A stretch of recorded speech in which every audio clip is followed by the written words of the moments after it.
Halo semuanya, Assalamualaikum warahmatullahi wabarakatuh. Perkenalkan, saya Ikhwal Faiz, mahasiswa Agribisnis Angkatan 2022 dengan NIM 22032019. Di sini saya akan mempresentasikan materi terkait latar belakang untuk pemenuhan tugas saya di mata kuliah Rancangan Usaha Agribisnis. Baik, langsung saja, di mana latar belakang merupakan sebuah komponen penting dalam sebuah karya tulis ilmiah, baik itu skripsi, jurnal, dan sebagainya. Ketika karya tulis ilmiah kita termuat ada latar belakang yang melatar belakangi karya tulis tersebut, maka karya tulis ilmiah kita itu adalah menjadi karya tulis yang berkompeten dan tidak mungkin bisa terentahkan. Seperti itu teman-teman. Jadi latar belakang ini merupakan sebuah hal yang penting yang harus dibuat oleh seorang penulis untuk menulis suatu karya ilmiahnya. Nah, latar belakang sendiri adalah bagian yang menjelaskan topik penelitian yang ingin kamu bahas atau standar keilmuan. Jika berbeda, disitulah letak permasalahannya.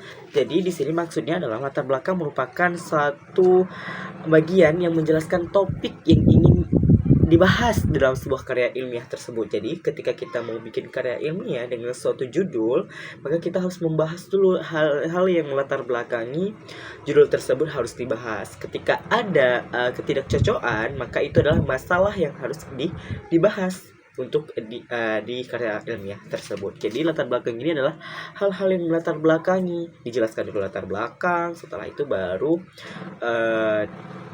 ditelaah untuk dilihat apa sih permasalahannya, sehingga baru kita bahas di karya tulis ilmiah tersebut, teman-teman. Nah, selanjutnya itu ada yang namanya isi latar belakang. Jadi di latar belakang itu ada apa aja sih? Nah gitu. Yang pertama di latar belakang ada data atau fakta yang ada. Jadi di latar belakang memuat data. Hal ini akan menjadi acuan dalam penulisan latar belakang dengan data atau fakta yang kamu peroleh. Seperti itu. Kamu harus menjabarkan masalah apa yang akan kamu bahas.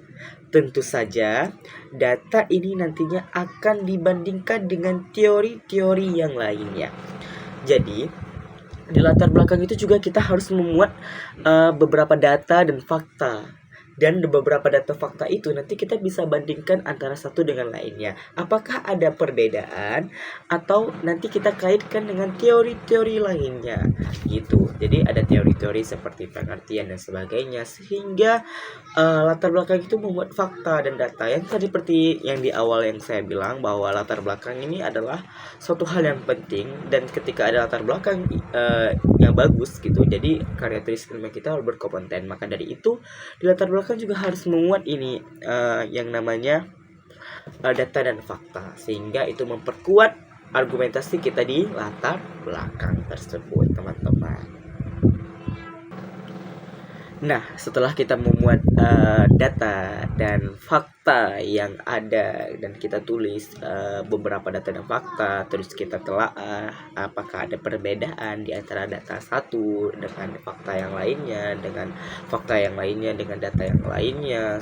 Selanjutnya kita kaitkan dengan teori-teori yang sudah ada terdahulu, sehingga kita tahu permasalahan atau kesenjangan perbedaan itu di mana, sehingga itu dijadikan permasalahan. Dan selanjutnya yang kita perlu lakukan atau yang ada di dalam isi latar belakang itu adalah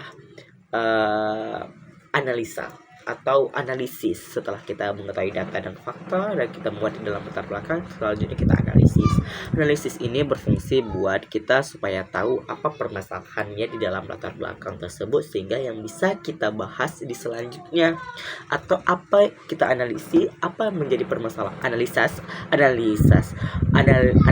dan apa yang menjadi permasalahan di dalamnya, sehingga kita bisa mengetahui permasalahan konteks apa yang harus kita bahas di penelitian kali ini atau di karya tulis ilmiah kali ini gitu, teman-teman. Jadi itu sangat penting ya untuk menganalisis supaya permasalahan yang ada itu jelas, tuntas kita bahas di bab-bab selanjutnya, karena semua itu tergantung di latar belakang. Jadi latar belakang ini kan bahan bacaan awal bagi pembaca ya. Jadi kita kalau buka satu karya ilmiah itu kita lihat dulu latar belakang, apa sih maksud dari judul ini, apa sih yang melatar belakangi peneliti mengambil judul ini. Kan kita kepo gitu, kita kepingin tahu. Jadi di analisis inilah kita benar-benar menjelaskan masalah, kita menganalisis supaya kita tahu benar-benar masalah ini apa, inti masalahnya apa, terus apa yang mau kita bahas, apa yang mau kita pecahkan di antara masalah itu, sehingga jelas, tuntas, dan benar-benar baguslah. Jadi sehingga latar belakang kita itu kompeten buat dibaca oleh orang lain, seperti itu teman-teman. Nah, selanjutnya tadi ya, yang pertama itu sudah ada data atau fakta yang ada, terus isi latar belakang itu secara garis besar ya ini teman-teman, itu data dan fakta yang ada. Terus yang kedua kita melakukan analisis terhadap data dan fakta sehingga kita tahu benar-benar dengan jelas apa masalahnya, terus apa yang ingin kita bahas di dalam masalah tersebut, apa yang ingin kita jelaskan di bab selanjutnya, apa yang ingin kita pecahkan, apakah kita harus berikan solusi atau kita harus kita pecahkan masalah dengan memberikan solusi, atau kita pecahkan masalah dengan memberikan jawaban yang konkret sehingga masalah tersebut terselesaikan. Nah, itu nanti di bab latar belakang. Terus yang ketiga, istilah latar belakang ini yang harus memuat adalah mengapa harus diteliti. Nah, ketika kita sudah ada data dan fakta yang kita kumpulkan dan kita muat dalam latar belakang, terus data dan fakta tersebut kita analisis sehingga kita tahu permasalahannya apa secara jelas dan lugas.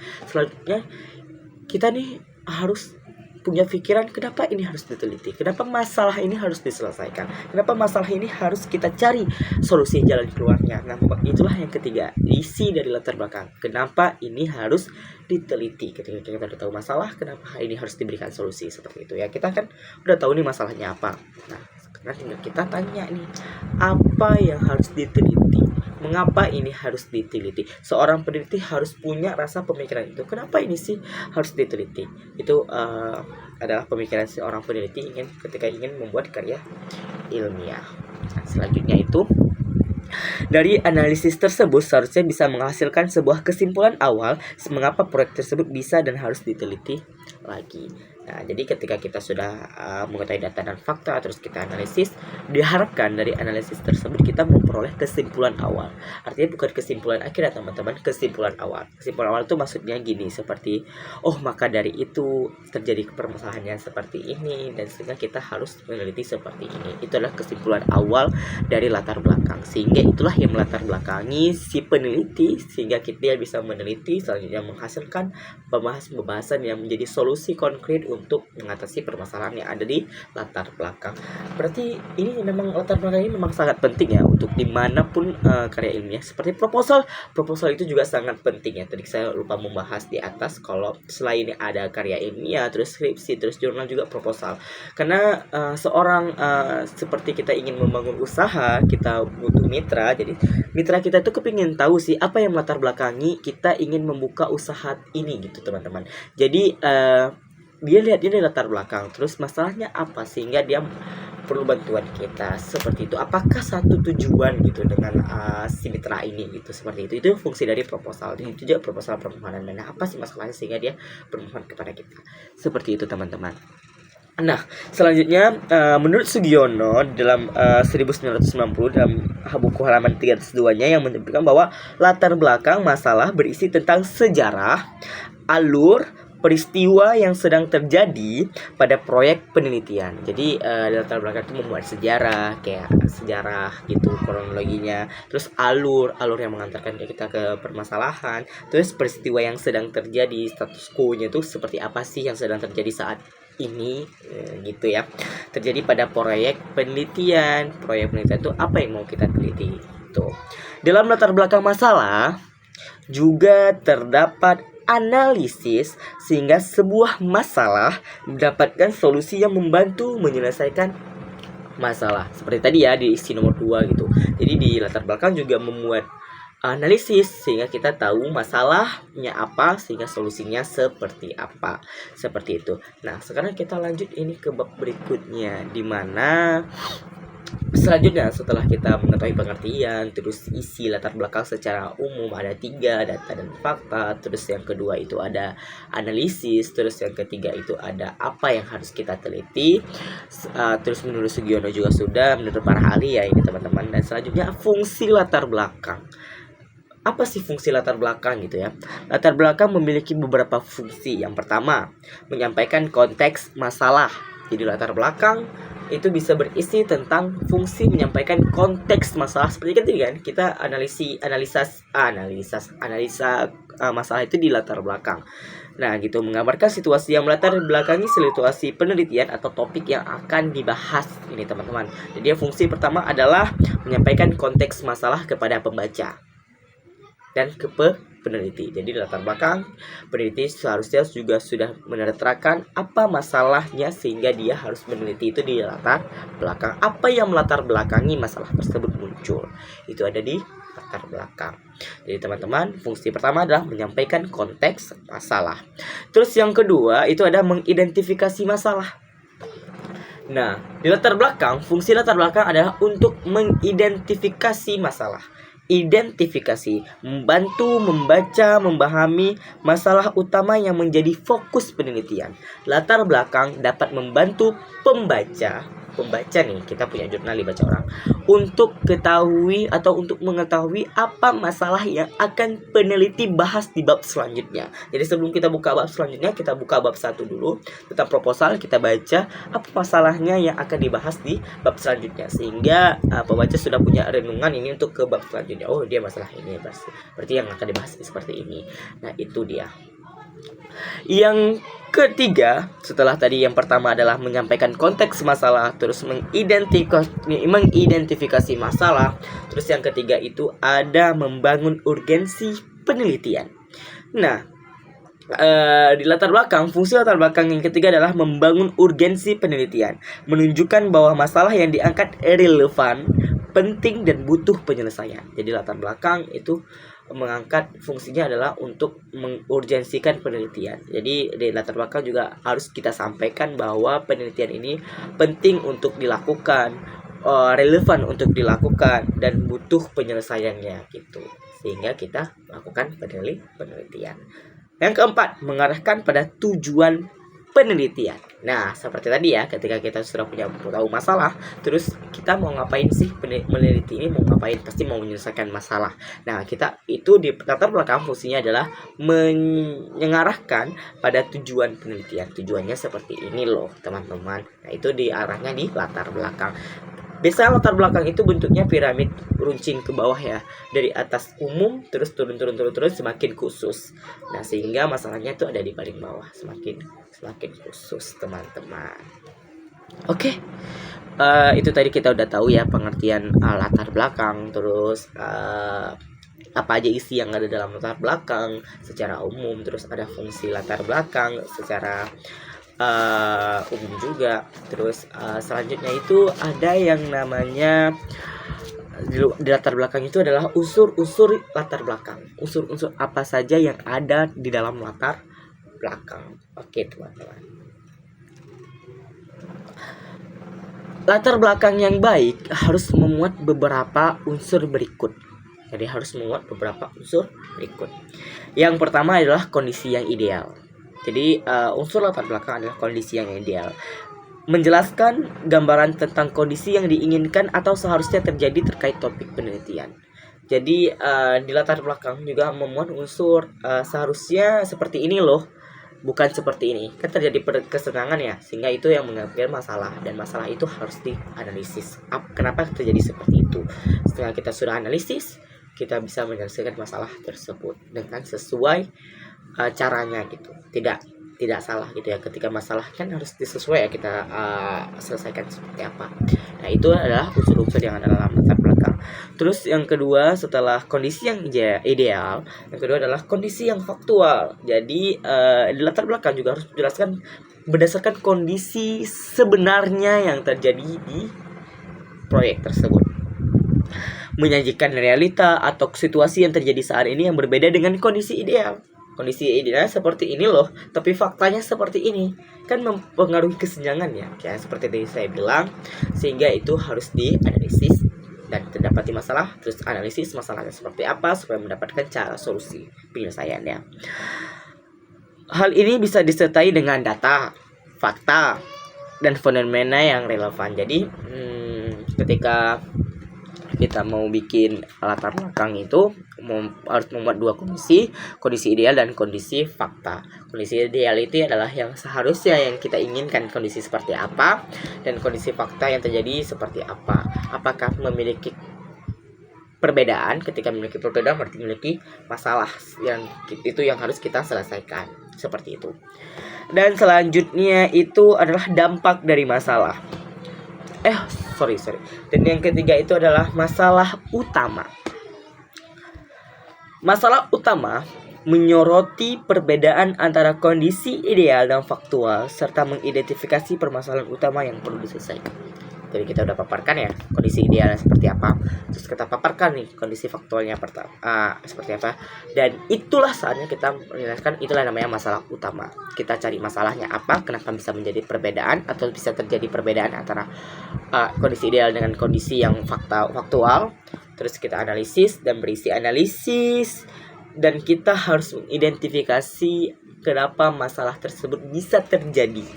Kenapa terjadi perbedaan? Kenapa terjadi kesenjangan? Kenapa terjadi hal yang seperti itu? Dan masalahnya apa? Penyebab faktornya apa?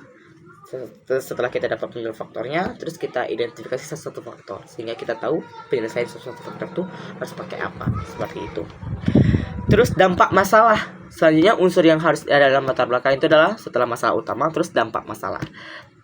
Dampak masalah ini menjelaskan konsekuensi atau dampak yang muncul akibat adanya masalah tersebut. Seperti itu. Jadi kita udah tahu kondisi ideal, kondisi faktual, terjadi perbedaan, terus kita tahu masalah utamanya, apa yang diakibatkan dari masalah utama tersebut. Contohnya nih ya, seperti misalnya kita bilang seharusnya ketika kita seharusnya kopi itu rasanya pahit. Terus tiba-tiba di yang satu lagi itu kopi itu rasanya manis. Kenapa berbeda? Terus masalah utamanya apa? Bisa bertambah gula gitu sehingga dia terjadinya manis. Dan dampak menambah gula itu seperti apa kepada penikmat kopi.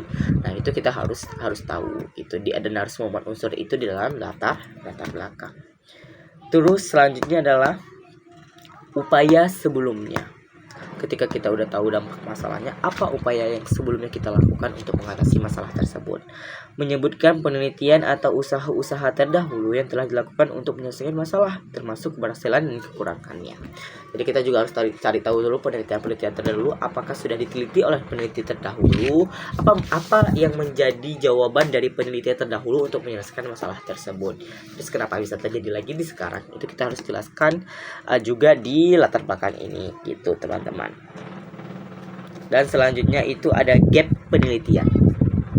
Nah, di latar belakang juga harus memiliki unsur gap penelitian, menyatakan kekosongan atau keterbatasan dari penelitian sebelumnya yang akan diisi oleh penelitian yang sedang dilakukan. Nah, itu ya gap penelitian, menyatakan kekosongan atau keterbatasan dari penelitian. Misalnya nih, peneliti terdahulu juga meneliti hal itu, tapi ada kosong, ada yang belum diteliti gitu, berarti belum selesaikan secara sempurna, mungkin karena keterbatasan atau apa. Nah, maka di gap penelitian itu kita harus tentukan kita akan melakukan penelitian sejenis apa, terus di mana, apa yang mau kita teliti. Seperti itu kita buat di latar belakang. Nah, selanjutnya ada yang terakhir dari unsur latar belakang, itu adalah relevansi penelitian. Menyampaikan mengapa masalah ini penting untuk diteliti dan relevansi hasil untuk bidang ilmu atau masyarakat luas. Seperti jawaban ini atau solusi ini bisa diambil untuk siapa gitu. Dan relevansi penelitian ini, apakah penelitian ini seberapa penting sih untuk diteliti sehingga kepada masyarakat gitu. Apa impact kepada masyarakat juga kita jelaskan di latar belakang tersebut. Seperti itu, teman-teman. Oke, itulah unsur-unsur dari latar belakang. Tadi ada kondisi ideal, terus kondisi faktual, masalah utama, dampak dari masalah, upaya sebelumnya, terus gap penelitian, dan yang terakhir ada referensi penelitian. Saya ulangi ya, yang pertama adalah kondisi ideal, terus yang kedua kondisi faktual, terus yang ketiga itu adalah masalah utama, terus yang keempat itu adalah dampak dari masalah, terus yang kelima adalah upaya sebelumnya untuk menyelesaikan masalah, terus yang keenam ada gap penelitian, terus yang ketujuh ada referensi penelitian. Nah, itu yang merupakan unsur-unsur yang harus termuat di dalam latar belakang. Oke, setelah kita mengetahui pengertian, terus isi dalam latar belakang, terus ada fungsi dari latar belakang. Nah, terus ada unsur-unsur dari latar belakang. Selanjutnya kita harus mengetahui apa sih dari latar belakang, seperti itu ya. Nah, yang harus kita ketahui dari latar belakang yang selanjutnya adalah langkah-langkah menulis latar belakang. Ini sangat penting loh. Ketika kita udah tahu teorinya, terus langkah-langkah menulisnya seperti apa. Kadang-kadang kan kita itu masih banyak kesalahan dalam menulis latar belakang. Terus langkah-langkah yang baiknya itu seperti apa? Oke, yang pertama, identifikasi masalah utama. Seorang peneliti ketika ingin menulis latar belakang, langkah yang pertama dilakukan adalah mengidentifikasi masalah utama. Temukan masalah utama yang ingin dipecahkan melalui penelitian. Tentukan. Seorang peneliti harus menentukan masalah utamanya apa yang akan dipecahkan dalam penelitian tersebut, yang akan dibahas di dalam penelitian tersebut, yang akan dikaji dalam penelitian tersebut. Tadi seorang peneliti, langkah pertama dalam menulis latar belakang adalah menentukan masalah utama atau topik utama yang akan dibahas dari penelitian tersebut. Terus langkah yang kedua, kumpulkan data dan informasi yang pasti berkait dengan masalah utama yang ingin kita bahas. Seperti itu. Seorang peneliti setelah menentukan utama masalah yang akan dibahas, maka langkah kedua adalah mencari data dan fakta yang berkaitan dengan masalah yang akan kita bahas. Baik itu apapun teori penelitian terdahulu, atau data statistik, atau artikel-artikel ilmiah lainnya yang mendukung masalah utama tersebut, itu boleh dilampirkan di latar belakang. Selanjutnya yang ketiga, setelah tadi yang pertama adalah menentukan masalah utama, terus mencari data dan fakta yang berkaitan dengan masalah utama. Dan yang ketiga adalah langkah dalam menulis latar belakang, yaitu jelaskan kondisi ideal dan faktual. Jadi setelah ada data ya, kita dapat datanya, kita jelaskan kondisi idealnya seharusnya seperti apa, tapi yang terjadi sebenarnya seperti apa, faktanya. Nah, itu langkah ketiga yang harus kita lakukan. Supaya apa? Supaya kita bisa mengidentifikasi perbedaan dan kesenjangannya. Apakah terjadi perbedaan? Apakah terjadi kesenjangan di dalamnya? Sehingga kita harus melakukan penelitian ini. Oke. Soroti dampak masalah. Ya, soroti dampak masalah. Ini adalah langkah keempat setelah langkah-langkah tadi. Soroti dampak masalah. Ada kondisi ideal, ada kondisi faktual, ada masalahnya. Terus solusi dampak dari masalah itu berimpact enggak sih? Berimpact besar enggak sih? Atau membutuhkan solusi enggak sih? Seperti itu. Ya, kita soroti dampak masalah, paparkan dampak atau efek dari masalah yang ada, soroti dia sebanyak mungkin yang berkaitan dengan masalah tersebut yang akan didampakkan oleh masalah tersebut. Soroti dia, jelaskan semuanya, sedetailnya. Seperti itu. Selanjutnya, tinjau penelitian terdahulu. Lihat dan analisis penelitian yang sudah dilakukan terkait masalah tersebut. Ketika kita sudah soroti dampaknya, terus kita lihat penelitian-penelitian terdahulu. Apakah dampak-dampak tersebut sudah menjawab atau ada yang belum terjawab. Sehingga itu yang kita jawab di penelitian berikutnya. Seperti itu ya teman-teman. Jadi penelitian terdahulu itu memang sangat penting di latar belakang. Untuk latar belakangi dengan hal yang sama yang kita bahas ya sama aja gitu, tapi ketika ada yang belum dibahas oleh penelitian terdahulu, maka itu saatnya kita yang bahas. Seperti itu teman-teman. Sumpalkan gap penelitian. Langkah selanjutnya, sampaikan gap tadi bukan sumpalkan tapi sampaikan gap penelitian. Jelaskan celah atau kekurangan dari penelitian sebelumnya yang akan diteliti oleh penelitian Anda. Seperti itu. kemudian kita jelaskan yang belum dijelaskan oleh penelitian terdahulu. Oh, penelitian terdahulu belum melakukan ini loh, atau belum menyelesaikan masalah ini loh, sehingga inilah yang akan kita selesaikan di penelitian kali ini gitu. Dan yang terakhir, yang paling penting adalah simpulkan pentingnya penelitian. Akhiri dengan menegaskan penelitian ini penting untuk dilakukan baik dari segi teoritis maupun praktis. Simpulkan. Maka dari itu, oleh karena itu, penelitian ini sangat penting untuk dilakukan untuk mengetahui bla bla bla bla bla bla. Seperti itu ya teman-teman. Jadi ini sangat penting untuk dilakukan. Seperti itu teman-teman. Nah, oke. Setelah kita mengenal unsur-unsur, terus kita tahu bagaimana cara menulis latar belakang. Selanjutnya ada itu struktur latar belakang. Apa aja sih yang menjadi struktur dari latar belakang? Ya teman-teman. Oke. Yang pertama, gambaran umum tentang topik. Latar belakang harus dimulai dengan memberikan gambaran umum tentang topik yang akan dibahas. Topik ini harus diperkenalkan dalam bentuk yang luas dan relevan dengan konteks sosial, ekonomi, atau bidang keilmuan yang lebih besar. Pada tahap ini, penulis atau peneliti perlu menyajikan informasi yang faktual untuk memberikan dasar-dasar umum bagi pembaca. Jadi peneliti di sini ya harus menggambarkan gambaran umum mengapa masalah ini harus dilakukan.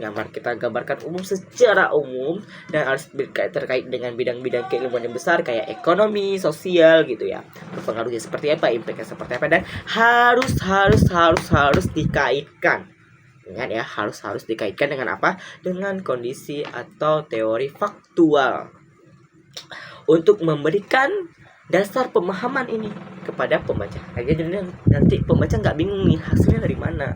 Ini kenapa hasilnya ini? Emang diteliti seperti apa? Terus apa sih yang maksud dari ini dan ini gitu. Jadi supaya kita jelas ya teman-teman bagi pembaca. Kadang-kadang pembaca kita kan semua ilmuwan ya. Kadang-kadang ada pembaca awam gitu. Jadi sehingga jelas apa yang mau kita bahas. Contoh, teknologi digital telah membawa perubahan besar dalam cara manusia berkomunikasi, bekerja, dan belajar. Penggunaan internet dan perangkat digital telah meluas ke seluruh aspek kehidupan, memberikan dampak signifikan pada produktivitas dan cara manusia berinteraksi dengan dunia di sekitar mereka. Itu adalah contoh gambaran umum. Oke, selanjutnya yang kedua ada mengidentifikasi masalah, teman-teman. Ada mengidentifikasi apa? Masalah. Setelah menggambarkan topik secara umum, bagian ini menjelaskan masalah utama yang ada dalam topik tersebut. Ini bisa mencakup permasalahan yang muncul karena adanya. Ingat ya, ini bagian penting. Karena adanya perubahan dalam lingkungan sosial, teknologi, atau ekonomi, serta bagaimana hal ini mempengaruhi konteks yang lebih besar. Ya, seperti itu. Jadi, setelah kita gambarkan secara umum, terus kita gambarkan masalah utama yang akan dibahas di topik berikut ini, yang ada perubahan dalam sisi sosial, lingkungan sosial, teknologi dan ekonomi dan sebagainya, sehingga memang benar-benar harus dibahas dan sangat butuh yang namanya itu solusi. Nah, seperti itu teman-teman. Dan selanjutnya, contohnya dulu ya. Contohnya teman-teman yang harus dibahas di sini adalah namun di balik kemajuan tersebut ada masalah yang mulai muncul terkait dengan ketergantungan pada teknologi gitu ya, terutama di kalangan anak muda. Penggunaan media sosial yang tidak terkendali telah dihubungkan dengan meningkatnya gangguan kesehatan mental seperti kecemasan dan depresi gitu. Jadi itu adalah salah satu contoh dari bagaimana cara kita menjelaskan masalah atau topik. yang akan dibahas di penelitian tersebut. Selanjutnya yang ketiga adalah relevansi dan urgensi masalah. Yang ini adalah struktur latar belakang. Yang ketiga adalah relevansi dan urgensi masalah. Setelah mengidentifikasi masalah utama nih teman-teman, perlu dijelaskan mengapa masalah ini penting dan relevan untuk dibahas. Itu sangat pentingnya. Ya, dari tadi saya kayak mau ulangi itu sehingga supaya kita tuh paham gitu bahwa kita harus tetap jelaskan kenapa penelitian ini penting untuk dilakukan, kenapa penelitian ini penting untuk dibahas gitu ya teman-teman. Bagian ini bertujuan untuk meyakinkan pembaca. Tujuannya apa? Untuk meyakinkan pembaca bahwa masalah ini memerlukan penelitian yang lebih lanjut. Penyusunan relevansi juga melibatkan pengaitan antara masalah yang dihadapi dengan keadaan yang lebih besar, seperti dampak terhadap masyarakat, kebijakan, atau kemajuan ilmu. Seperti itu. Jadi di bagian relevansi dan urgensi masalah itu sangat penting untuk ditekankan bahwa penelitian ini penting dilakukan dan penting dibahas, bertujuan untuk meyakinkan pembaca supaya pembaca yakin bahwa penelitian ini penting untuk kita ketahui atau dibaca gitu. Seperti itu teman-teman ya. Contohnya, masalah ini menjadi sangat penting karena kesehatan mental merupakan salah satu aspek vital dalam perkembangan individu, khususnya bagi generasi muda yang sedang berada pada fase pertumbuhan. Jika tidak diatasi, masalah ini dapat menyebabkan konsekuensi serius terhadap kemampuan sosial dan akademik generasi yang mendatang. Seperti itu. Contohnya tadi dari struktur masalah. Terus yang keempat, dari struktur latar belakang ada data dan fakta pendukung.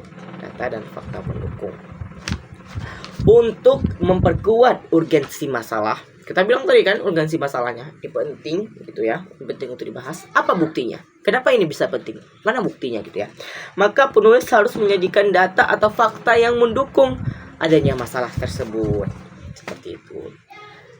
Data ini dapat berasal dari statistik nasional, survei, laporan penelitian sebelumnya, atau sumber terpercaya lainnya. Fakta ini harus relevan dan jelas menunjukkan keberadaan serta dampak dari masalah yang dibahas. Ya, kita kan butuh bukti ya. Kita buktikan dengan data-data seperti tadi, kayak data statistik. Kita bilang ada penurunan produktivitas padi di daerah ini. Terus mana datanya yang mendukung pendapat seperti itu? Terus kita bilang Badan Statistik BPS tahun berapa sekian, inilah datanya, ini tabelnya seperti itu. Sehingga memang jelas bahwa, dan kita yakinkan membaca dengan data-data yang ada bahwa memang ini sangat penting untuk dibahas, untuk dicari tahu kenapa bisa menurun tingkat produktivitas padi. Oke, kita lihat contohnya ya. Kita sambung contohnya. Contohnya, menurut survei dari WHO pada tahun 2020, sekitar 20% negara di dunia mengalami masalah kesehatan mental. Jadi kan ada tuh WHO tahun 2020 gitu ya. Sekitar 20% negara dunia mengalami masalah kesehatan mental. Itu adalah data gitu yang didapat dari survei atau hal-hal situs web itu ya, yang memang menunjukkan faktanya atau kuatlah faktanya gitu. Dengan kecemasan dan depresi sebagai gangguan paling umum di Indonesia, penelitian dari Kementerian Kesehatan menunjukkan bahwa telah lebih dari 30% remaja yang menggunakan media sosial lebih dari 5 jam per hari mengalami gejala kecemasan yang signifikan. Nah, itu tadi seperti itu data-data yang disampaikan untuk memperkuat argumen-argumen peneliti sehingga pembaca semakin yakin bahwa penelitian ini sangat penting untuk dilakukan. Oke. Selanjutnya ada tinjauan literatur. Nah, di dalam latar belakang struktur yang kelima itu adalah tinjauan literatur. Tinjauan literatur bertujuan untuk menjelaskan apa yang telah diketahui tentang topik atau masalah melalui penelitian terdahulu.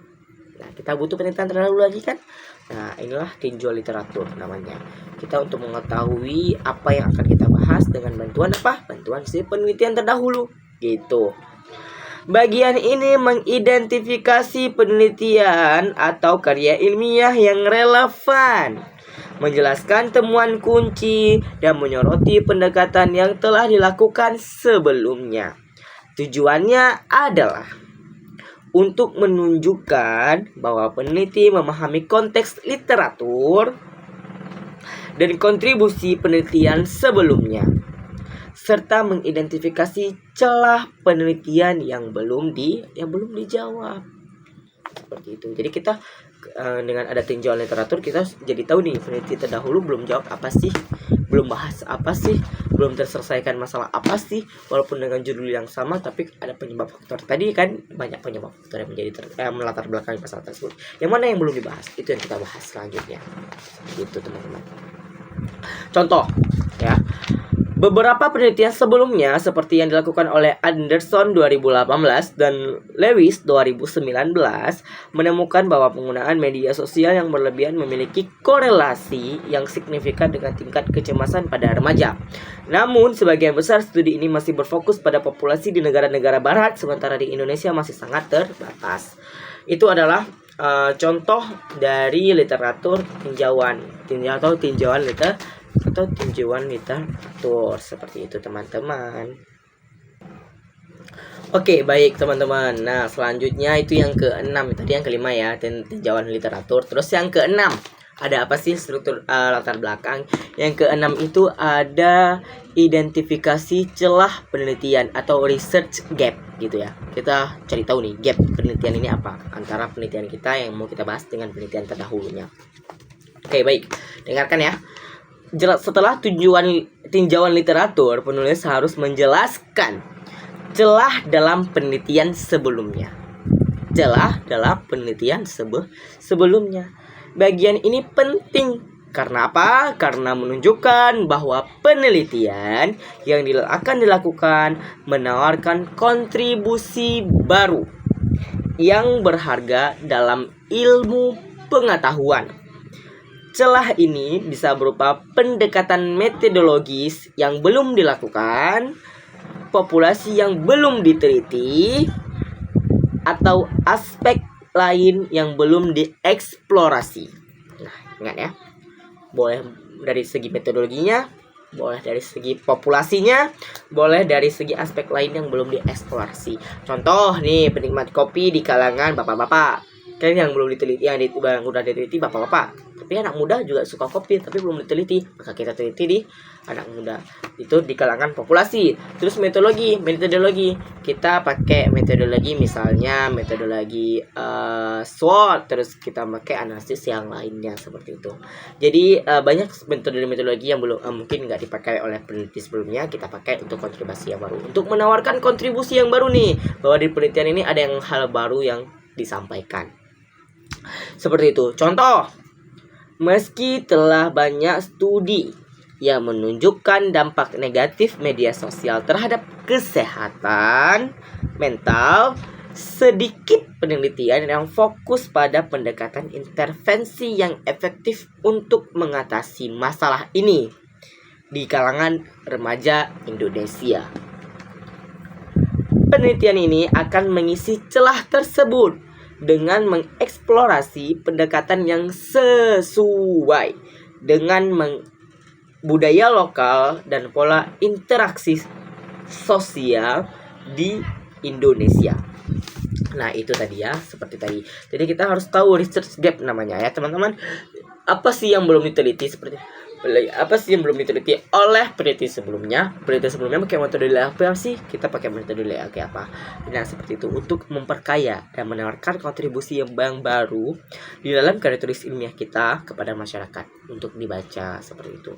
Biasa juga sih penelitian udah sangat lama itu ya, pasti akan dilakukan hal yang baru, kontribusi yang baru dengan metodologi yang berbeda. Seperti itu. Dan selanjutnya yang ketujuh, setelah keenam tadi research gap, terus yang ketujuh itu ada permasalahan yang akan dipecahkan. Juga kita harus jelaskan permasalahan apa yang dipecahkan dalam latar belakang. Setelah menjelaskan latar belakang masalah dan celah penelitian, penulis perlu merumuskan dengan jelas masalah utama yang akan diselesaikan dalam penelitian ini. Bagian ini menjelaskan masalah spesifik yang akan dipecahkan, memberikan dasar untuk tujuan penelitian. Kita langsung ke contohnya aja ya. Contohnya itu, penelitian ini bertujuan untuk mengidentifikasi faktor-faktor yang menjadi kontribusi untuk peningkatan kecemasan di kalangan remaja Indonesia akibat penggunaan media sosial, serta merancang strategi intervensi yang dapat membantu mengatasi masalah tersebut. Seperti itu. Jadi kita jelaskan, kita mau jelaskan apa. Contohnya kayak penelitian ini akan meneliti tentang faktor-faktor yang mengakibatkan atau pengaruh terhadap, seperti itu. Kita jelaskan di situ masalah utama secara spesifik, apa yang mau kita bahas dan apa yang mau kita tindak lanjut di bab berikutnya, apa yang mau kita teliti di berikutnya gitu. Itu ya teman-teman. Itu ada di permasalahan yang akan dipecahkan, struktur yang ke-7. Terus struktur yang ke-8. Struktur yang ke-8. Struktur yang ke-8 itu ada tujuan penelitian, teman-teman. Yang di latar belakang kita juga harus memuat tentang tujuan penelitian. Mengapa penelitian ini? Tujuan penelitian ini untuk apa sih? Untuk apa gitu. Setelah menjelaskan permasalahan, tujuan penelitian perlu dirumuskan. Berarti penting ya, perlu dirumuskan. Tujuan ini menggambarkan hasil akhir yang ingin dicapai dan bagaimana penelitian ini akan memberikan solusi bagi permasalahan yang diidentifikasi. Tujuannya itu adalah tujuannya inti untuk mengatasi masalah ini, seperti ini. Dan manfaatnya bagi pembaca apa? Manfaatnya bagi si punya kedai kopi itu apa gitu. Itu teman-teman. Jadi kita bahas di dalam latar belakang.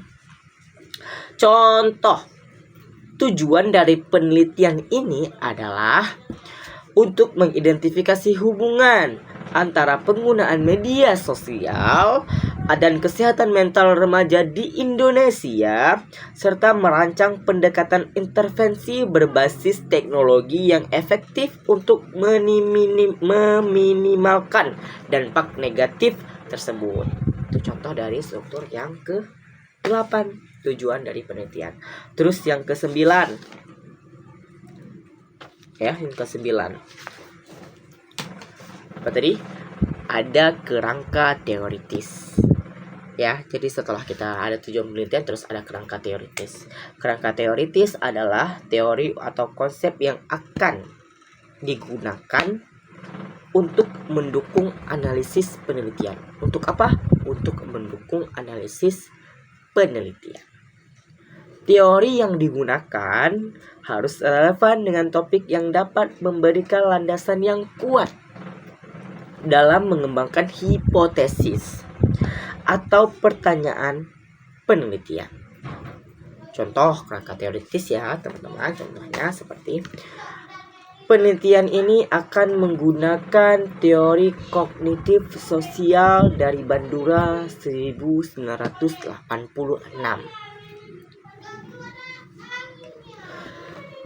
untuk menganalisis bagaimana remaja mempelajari perilaku dan interaksi sosial di media sosial, serta bagaimana faktor lingkungan seperti tekanan sosial dalam mendukung keluarga mempengaruhi kesehatan mental. Jadi kita jelaskan di kerangka teoritis. Kerangka itu adalah bagaimana cara kita berpikir. Ini pikiran kita untuk meneliti tersebut di kerangka teoritis.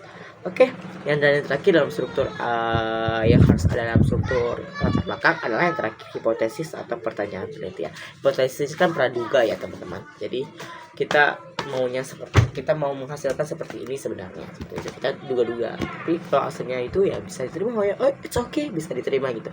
Tapi kalau yang salah ya berarti ditolak. Kalau ya ditolak hipotesis kita. Praduga namanya. Jika penelitian bersifat kuantitatif ya teman-teman, atau eksperimen, hipotesis dapat disertakan untuk menyatakan hubungan yang diharapkan antar variabel.